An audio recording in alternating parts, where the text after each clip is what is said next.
Təəssüf ki, son illər dünyanın bir çox ölkələrində yeniyetmələr və hətta erkən yeniyetməlik dövründə olan uşaqlar arasında intihar halları tez-tez müşahidə olunur. Bu məsələ çox ciddi məsələdir və qətiyyən tək faktorla məsələ deyil, bir çox psixososial amillərə dayanan bir problemdir və biz bu videoda həmin amilləri ələ almağa çalışacağıq. İlkin olaraq məsələnin psixoloji tərəflərini dilə gətirmək istəyirəm.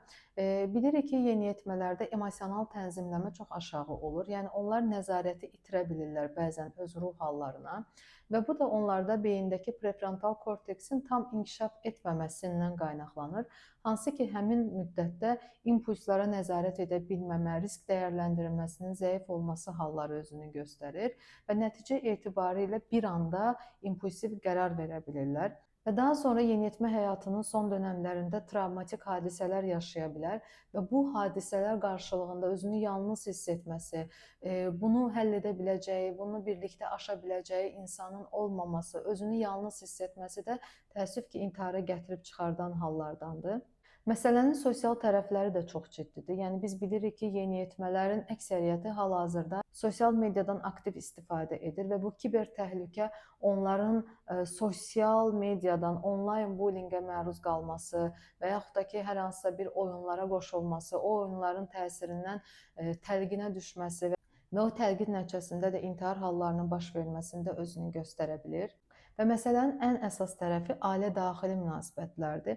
Ailədə kifayət qədər sevgi, qayğı, anlayış görən heç bir yeniyetmə sosial əhatədə, sosial mühitdə aldığı travmadan özünü yalnız hiss edib bu yola başvurmaz. Çünki onların sevgi immuniteti çox güclü olduğuna görə o onda dözümlülük yaradır, səbir yaradır və ən azından baş verən problemi gəlib ailəsi ilə paylaşa biləcəyi bir mühit içərisində böyüyür.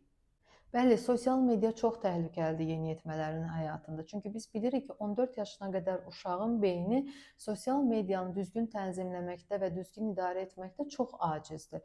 Və düşünün ki, bu uşaq bu qədər davamlı informasiyalara məruz qalır və həqiqətən də o informasiyaların təsirinə düşə bilmə ehtimalı çox yüksəkdir. Və dediyim kimi, şişirdilmiş həyatları gördükcə, ideal dırnaqarası yaşantılara şahid olduqca onda öz dəyərsizlik, özünə qarşı inamsızlıq, ümidsizlik hissləri çox arta bilir. Və bu dövrdə yeniyetmələrdə mən kiməm, dəyərim nədir kimi bir düşüncələr yaranır və əgər bu düşüncələrin qarşılığında sağlam cavablar tapa bilmirsə, böhran vəziyyəti almağa başlayır. Bəzən deyirlər, indiki yeniyetmələr çox zəifdir. Xeyr, indiki yeniyetmələr çox zəif deyil, indiki informasiyalar çox ağırdır və o qədər ağırdır ki, yəni nəinki yeniyetmələr, hətta yetişkinlər bu informasiya selinin qarşısında dözümlü dura bilməkdə, özgüvənli dura bilməkdə və inamlı dura bilməkdə çox çətinlik çəkirlər. Bəli dostlar, yeniyetmələr arasında intihar çox yayılıb. Amma mən sizə inandırıram ki, heç bir yeniyetmə əslində intihar etmək istəmir, ölmək istəmir. O sadəcə özündə mövcud olan acını, ağrını dindirmək istəyir və həmin ağrını keçirtməyin başqa yolunu bilmədiyinə görə bu yolu əl atır. Təbii ki, düzgün maarifləndirmə, ailələrlə iş, ailələrlə yaxın münasibət, məktəb psixoloqları ilə daima kontaktda olması, əgər bunlar da çarə vermirsə, mütləq terapevtik yardım alması, dəstək alması yeniyetmələrin bu böhran vəziyyətindən daha rahat çıxmasına və dediyimiz təhlükə ilə üzləşməməsinə səbəb olur. Və onu da qeyd edim ki, intihar birdən-birə baş vermir.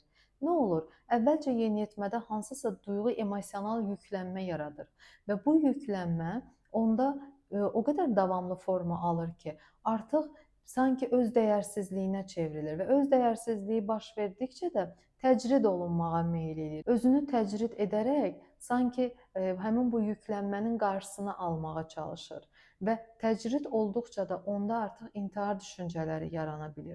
Və bu hal davamlı şəkil alarsa, təəssüf ki, bir müddət sonra intihar planları, intihar ssenariləri yazmağa başlayacaq. Ona görə biz çalışmalıyıq ki, yeniyetmələrə qarşı aşırı həssas olaq və onların üzərindəki nəzarətimizi baskı ilə, təzyiqlə deyil də, sevgi ilə, anlayışla saxlayaq. Bu çox vacibdir. Çünki ən çox onların sevgiyə ehtiyacı var və ən çox onların anlaşılmağa ehtiyacı var.